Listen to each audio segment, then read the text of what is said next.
Eu lembro que você me mandou um vídeo de um filósofo refutando a questão do dilúvio, da narrativa bíblica sobre as questões da dimensão da arca, de caber todos os animais nele, sobre a quantidade da água, que era impossível ter um dilúvio universal, sobre a questão moral de Deus, de ter se arrependido, ter criado o homem, que coloca em xeque a onisciência de uma divindade, de Deus, né?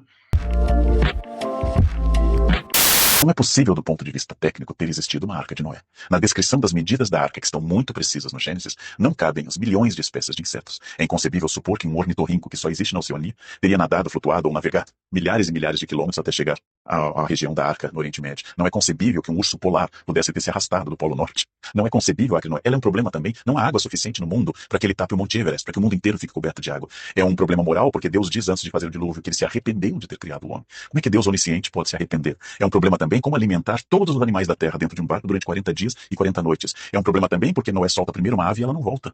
Ele solta um corvo e depois um pombo. E aí não volta. Então para onde foi esse corvo se não havia ainda nada seco? E como os corvos existem até hoje? E por fim, quando os animais desceram da arca, os carnívoros ficaram em dieta durante 1 ou 2 anos esperando que os herbívoros se multiplicassem. Sobre a questão moral, é um erro que a tradução em português fez, porque o texto original foi escrito em hebraico. E há duas formas de você traduzir para o português. Uma delas não é se arrependeu, e sim colocar se entristeceu, lamentou-se. Aí responde essa questão moral de Deus, né, sobre a onisciência, colocando em xeque, né, a questão divina, dele ser mesmo um Deus, da questão da previsibilidade do projeto da criação. Como é que ele não viu isso?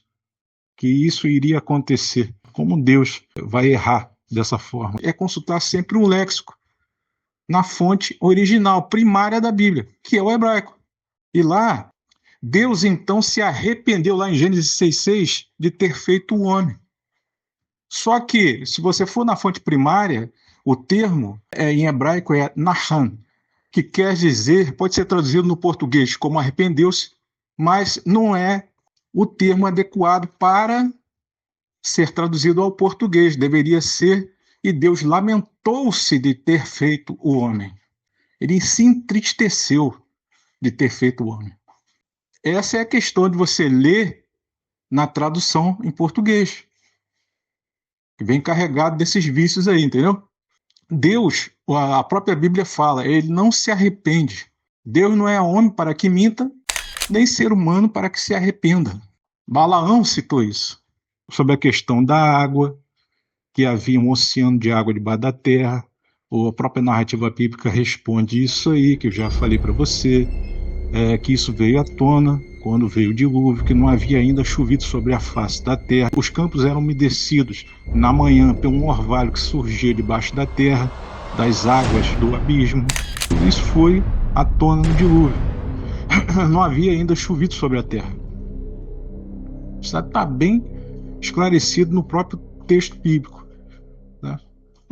E outra questão sobre os animais não caberem na arca pela dimensão dela, né, pela quantidade de diversidade que há de animais sobre a Terra. Não sei se você sabe, mas outras pessoas espalhadas na Terra, pessoas que nunca tiveram contato, inclusive nativos aqui da América, índios, têm a sua versão do dilúvio. Como é que eles podem ter se eles não tiveram nenhum contato com civilização? A minha colocação, o que eu daria como resposta, porque não tem como provar também, né, mas pelas evidências, tudo indica que Deus não só escolheu Noé. Houve outros Noés, inclusive com missões diferentes. Entendeu? É por isso que você tem diversidade de animais sobre a Terra, e explica também a diversidade de etnias humanas mesmo.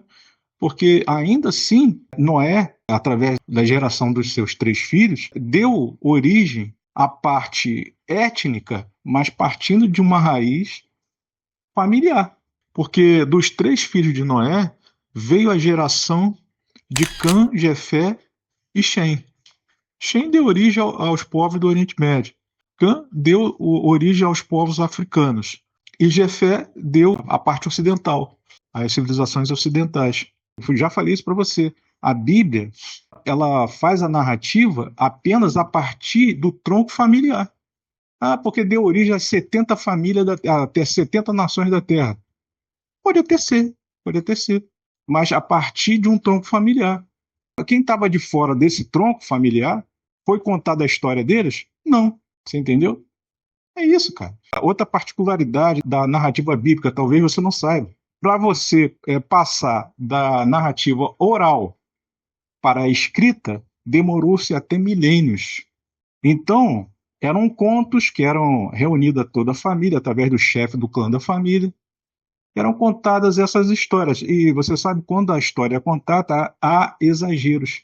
Quando passa isso para o papel, isso é chamado de narrativa hiperbólica, porque vai ser colocada para o papel com os exageros. Então, não houve realmente um dilúvio universal que cobriu todo o planeta. Não. Cobriu o mundo conhecido para aquele homem antigo. Para aquela pessoa escolhida por Deus naquela região, era o mundo que ele conhecia. Era o mundo conhecido por ele, que alagou e se cobriu até o topo dos montes. Então, civilizações antigas tinham a sua história sobre o dilúvio, né? E sobre o seu Noé. Era um Noé diferente, com outro nome. A missão dos insetos, a missão dos peixes de água doce. Foi dada uma missão diferente. A missão de Noé, da narrativa bíblica, foi de salvar os animais da área dele, cara. Casal de animal da área dele.